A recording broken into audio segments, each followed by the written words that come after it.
So, all right. So number 1, what did you guys get? I got C. I did too. I got C as well. Yep, C.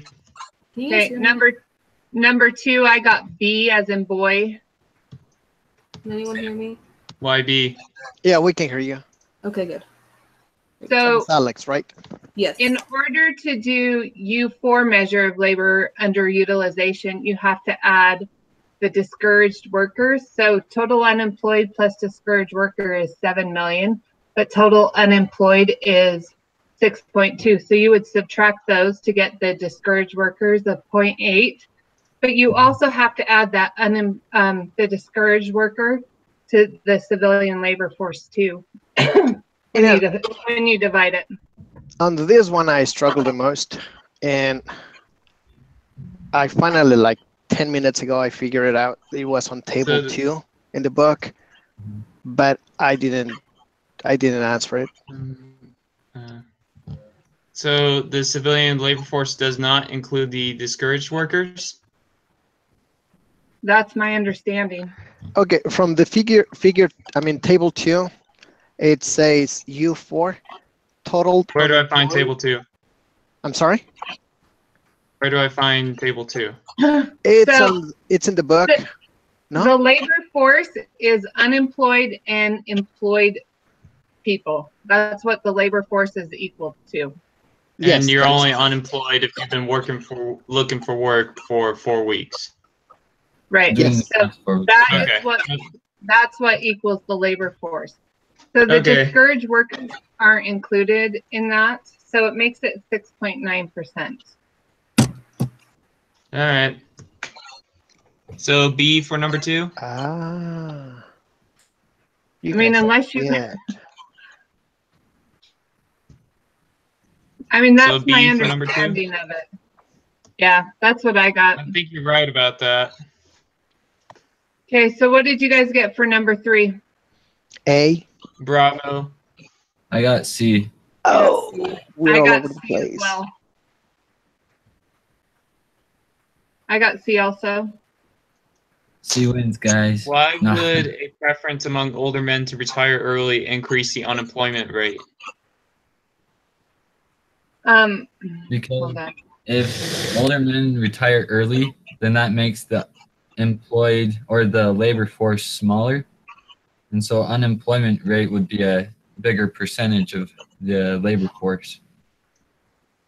That makes sense. Okay. Oh, man. It also says it in the book. What is it I did not again? consider that. Okay. Which one? And the stay-at-home mothers are not not considered part of the labor force, right? Right. So which one is it, guys? I'm wrong on A then. I got C. Charlie? Okay. As long as everybody's in agreement, I guess. Jonathan? Yeah, Charlie. I get it. Okay. I agree. So number 4, I got A. Also got alpha. I got B. I got B as well. What'd you get, Thomas? So where did you guys get B from? Somewhere in the book. So if you look at that same table, Table 2? Table 2, at the bottom it talks about marginal attached workers. Where is table 2? Is it in the book? Yes, it's in the book. Which chapter of the book? It's under 15-1. 15-1B. Right before you get to 15-1C. 1C? No, 1B. Right before 1 Charlie. Is the very last one. So on 15-1C. Right. So this is answered by table 2, right? Is that what you said, Lauren? He said it's below table 2. Marginally attached workers. Yeah, at the bottom of table 2, this is what it says. It says that marginally attached workers are persons who currently are neither working nor looking for work, but indicate that they want and are available for a job and have looked for work sometime in the recent past. Hold on. Yeah, that sounds like B. Yes, that sounds like B. Thank you, guys. So this is, the note should be table 2.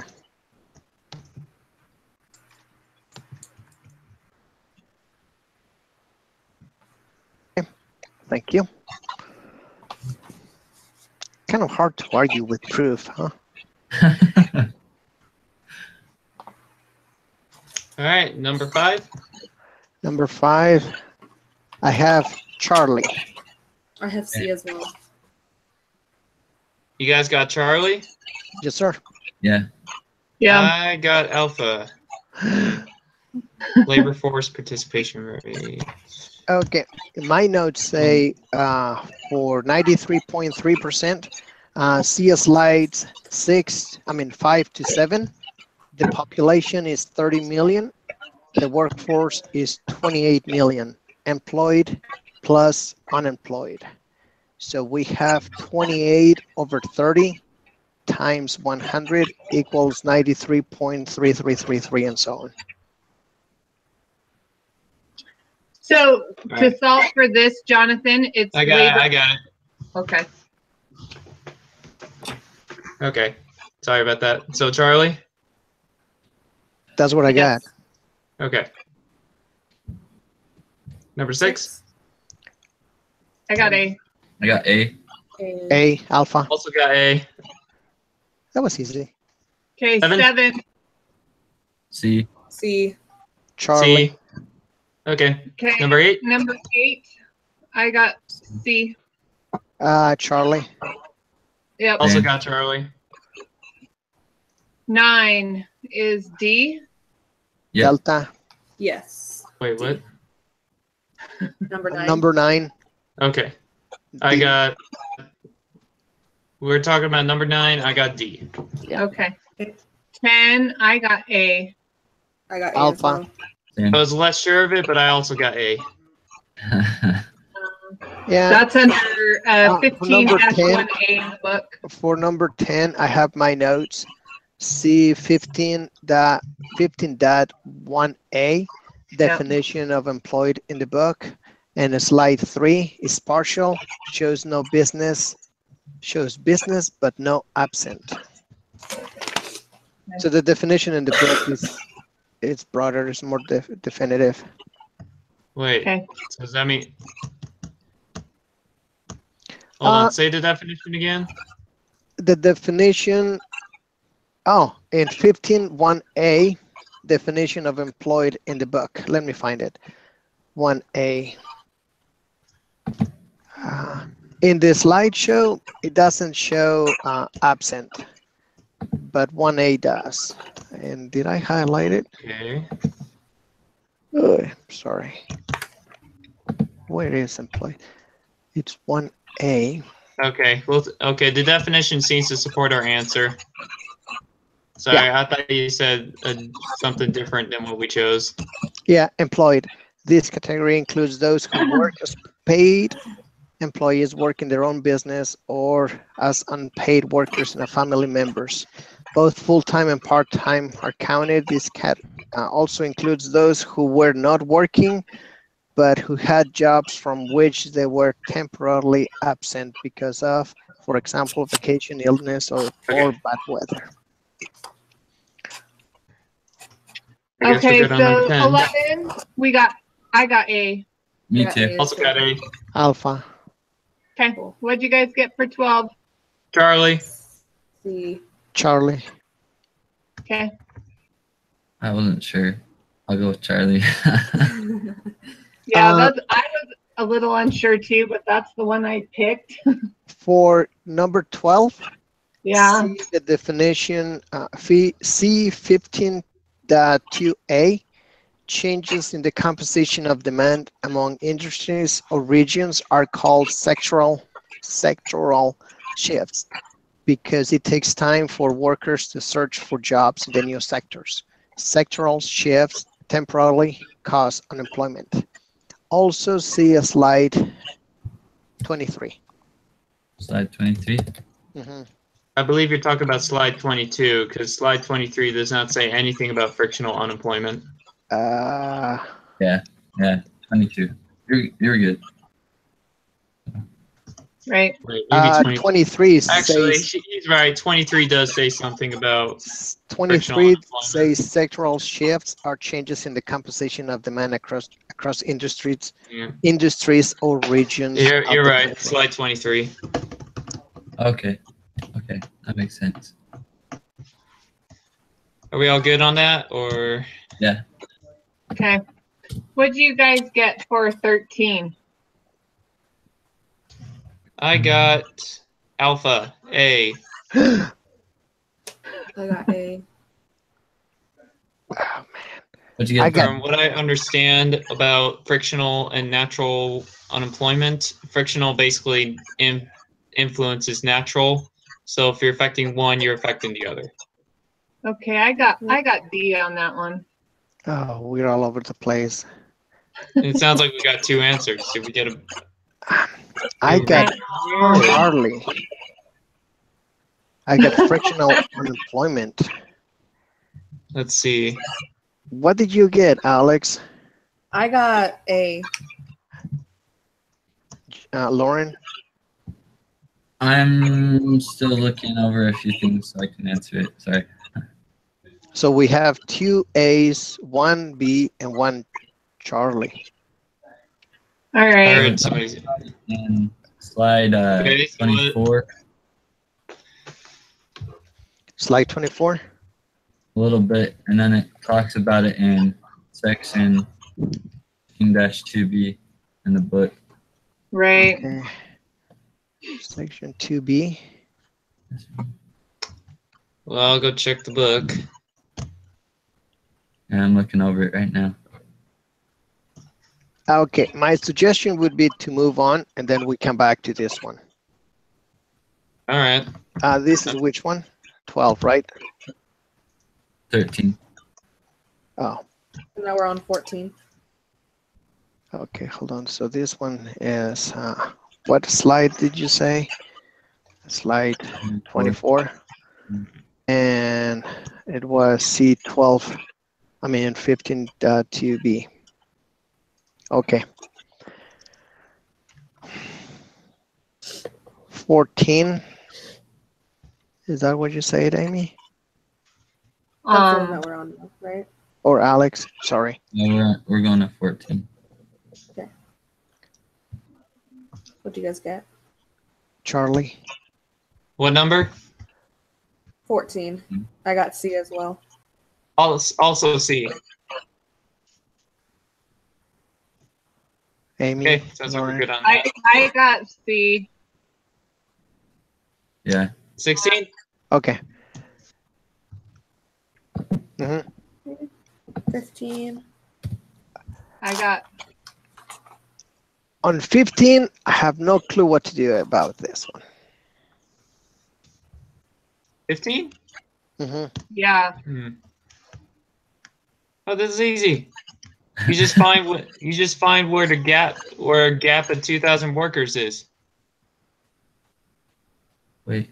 So it's if there's $5. unemployment, oh, go ahead. Is it $5? No, that would be everybody's employed, but not all the jobs are filled. So there is a slideshow for this one. I think I know where you're coming from. You're referring to slide 27?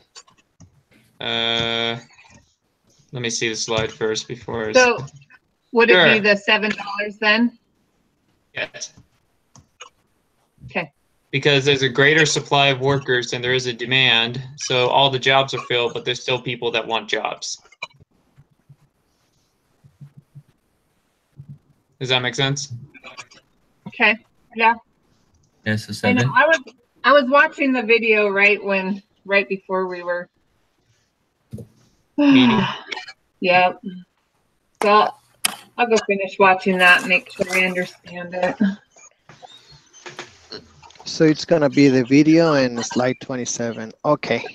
Yeah, I was watching that last video. So is everyone good with C for 15? Yeah. Okay, so 16, what did you guys get? 16, I got Bravo. I did too. Bravo. 17, I got C. I got A. I got A, but I was just guessing. I wasn't sure. So if the minimum wage is below equilibrium, then they're just going to go with the equilibrium price. So nobody's going to be unemployed.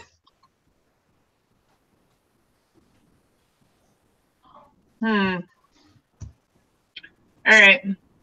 Because it just has to be higher than $4. Ideally, they'd want $6, and that's available. So they just go with 6, and then everybody gets hired, and nobody's unemployed. Okay, because 4 is below. Yeah. I was gonna say it was going over that right in the middle when I had to stop watching it, so it was kind of going over that. So I'll go finish watching that. They said it's 0.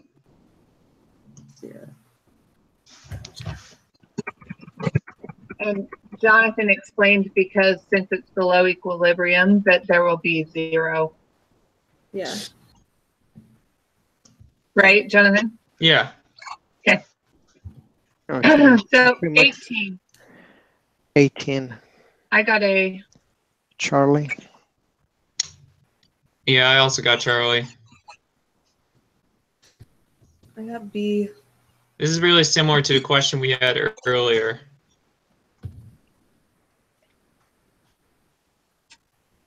Oh.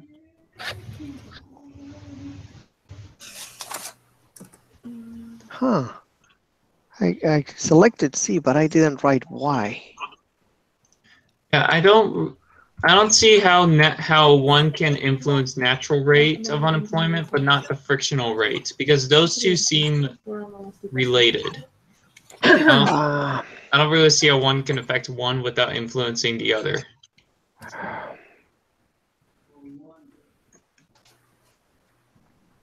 Well, the thing is, let me see. I think I got it from here. It comes from slide 30, and then there was something else in the book. No, we went into this. When That talks about unions. yes, and slide 30, when the unions use their market power to demand higher wages, the wages could be above the equilibrium, which will reduce the which one is it, the supply or the demand? There's going to be more unemployment because not as many people have jobs. Those who do have jobs are better off, but those who lost their jobs are worse off. Yes, so that will increase the structural unemployment, and it will also create frictional unemployment because people will get jobs that they don't like or they don't match their skills.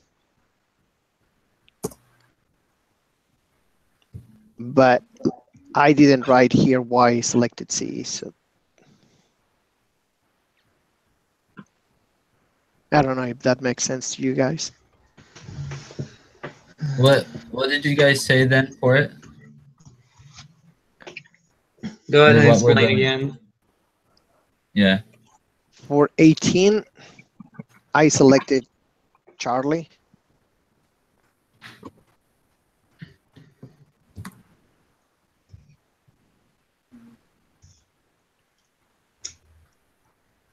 Do you want him to explain why he picked Charlie? Yes, yeah. Is everybody else going for Charlie then, or I selected B. selected B? It sounds like. And I got A. Right. So I've heard one reason so far. Does anybody have any reason why they picked A or B? I'm looking for it. Right, I am too.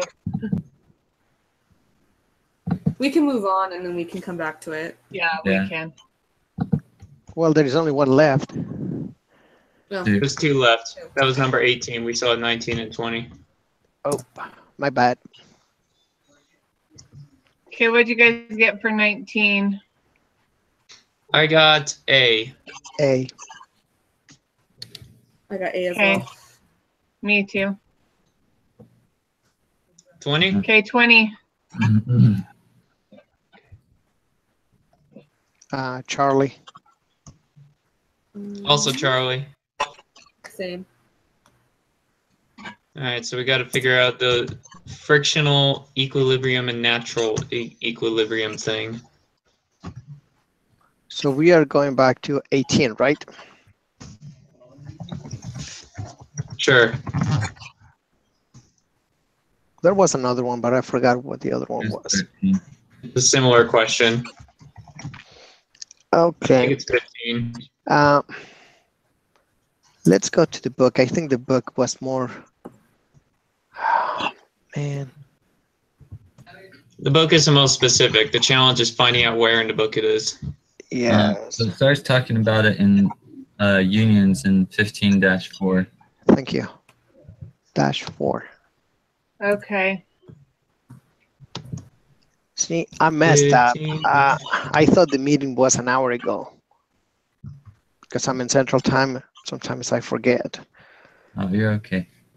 So I didn't write how I came up with my answers at the very end because I was trying to.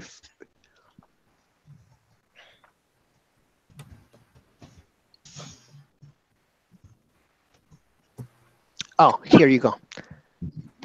Right about the middle of 15-4A, the economics of unions.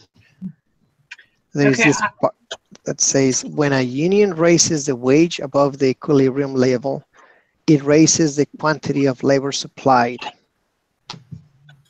and reduces the quantity of labor demanded, resulting in unemployment. Workers who remain employed at a higher wage are better off, but those who were previously employed are now unemployed are worse off. Indeed, unions are often thought to cause conflict because between different groups of workers, between the insiders who benefit from union jobs, union wages, and the outsiders who do not get the union jobs. So what kind of an unemployment is that? What does that affect? That's structural, right? That is structural. Our Now, question has nothing to do with structural. now the next paragraph. The outsiders can respond to their status in 2 ways. Some of them remain unemployed and wait for the chance to become insiders and earn the high union wage. Others take jobs in firms that are not unionized. Thus, when unions raise wages in one part of the economy, the supply of labor increases in other parts of the economy. This increase in labor supply in turn. Hold on. Ah, Okay, actually, I think you did. I think you did indirectly answer the question because you said it was structural unemployment, right? the first part, yes. Okay, so if it's structural unemployment, that means it's neither frictional nor natural. Okay, so that eliminates D. Well, No, that would mean it is D. Because if it's structural, then it can't be frictional or natural. It's structural. Ah. Okay. Unless if somebody's got a better reason, or unless we're missing something. Just want to double check on natural real quick. Just to make Sounds sure. good.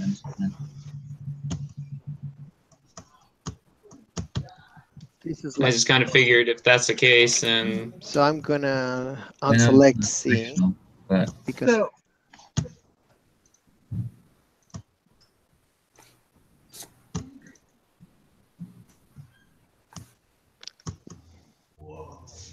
so the other one, if okay, I should wait, actually. So we're saying unions don't affect the natural rate of unemployment? Because that's incorrect, right? No, they contribute to unemployment. That's not what she was asking. Yeah, because like you were saying, Amy, like the natural rate of employment is disrupted with a union. So, Right. Disrupted with the union? Wait, what? like when a union kicks in, then it changes the natural rate of employment, and they start controlling the employment. Right. Did you just read that, or where are you So getting that? in the chapter opener, it says, we discuss 4 explanations for economy's natural rate of unemployment: job search, minimum wage laws, unions, and efficiency wages. So unions directly contribute to the natural rate of unemployment. Okay, so it's not frictional, but it does affect the natural. No, I believe they do affect It does affect frictional. frictional. Yeah, it affects the natural, but it I doesn't think- affect frictional. I'm So with you B. guys. I think it's C. I Okay, think so too. I agree. Questions, objections? No, So we're going with D. that's the one that I had I selected. believe we went with Bravo. Bravo. Bravo? What? Isn't that what Oh, I everybody's been understood thinking? wrong. I heard D. Like I neither. kept hearing Bravo, and now all of a sudden I hear Charlie. Wait. I I went with C. I thought As you in said it Charlie. affected the natural rate. It affects the I'm natural going rate, but not the frictional. D because it It doesn't. affects frictional too. Where's that information? So it's either B or C. But from what I was reading, Okay, so good. the outsiders deal with the situation in either of 2 ways. Either you just wait until you get a union job, or you get another job in a different market and lower the wages, which means you take another job not as high paying. So that would be, in my book, the way I see it, that is frictional, because you just get a job until you can get something better. That's why I selected C. Okay, so you're saying that when unions raise the minimum wage, it causes workers to get fired, so then they have to look for a different job, and that's frictional unemployment. Mm-hmm. Any objections to that? Actually, the way you said it was better than the way I tried to say it.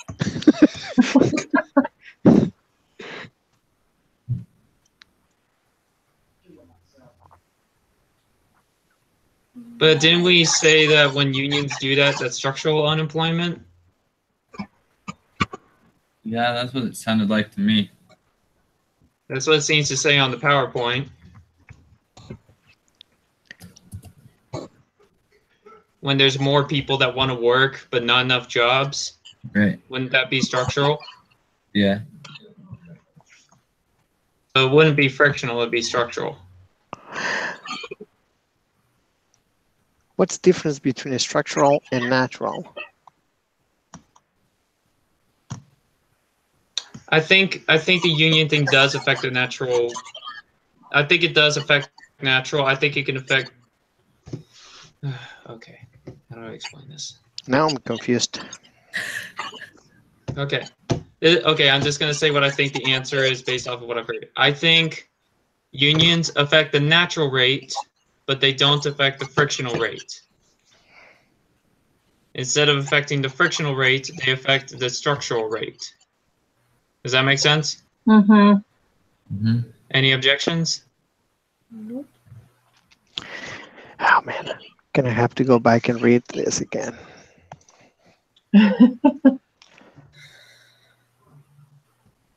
Yeah. I cannot remember. I know they, yeah, for sure. But I thought they affected frictional, but I have no basis or anything on that one. So we're going with Bravo. Is that what I'm understanding? Or yep, I think. Okay. All right, does that work for everyone? Yep. Okay. I believe we also had a question about number 14. Similar question, but instead of unions, it's public policy. What's in there? 13. Nope, 13. It's 13. Yeah, 13.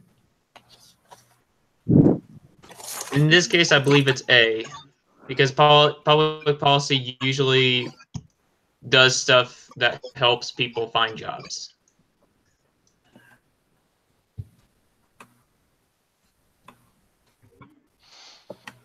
Okay.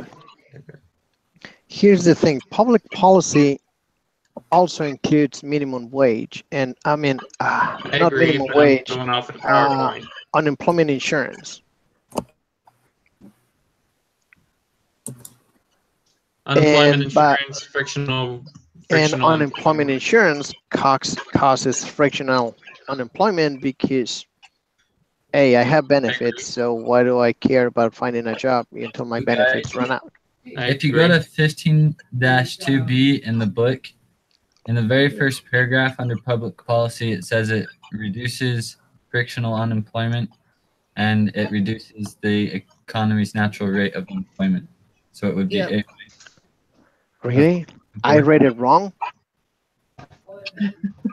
Well, I don't think you read it wrong. I just think public policy can reduce frictional unemployment. It can also increase it. It depends on how it's used. Okay, because my notes say C15.2B. Yep. And So Lauren found it. was just quoting the same note that I have. So that means that I read it wrong. Do you want me to show it to you, Thomas? Please do. 2B, right here. Okay. Hold on, I'm gonna screen share.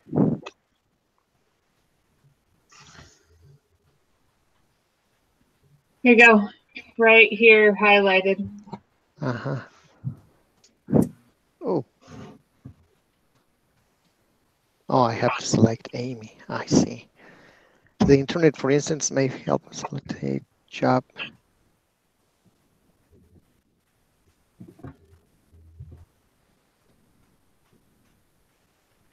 Okay. I'll go with that one at the beginning. Is that everything? Yes, sir. So I was wrong. So it's the same answer. I mean, it's the same note, but it should be A. Yes. Yeah, I think that's it. Unless we have any other questions. No, we're good. Copy.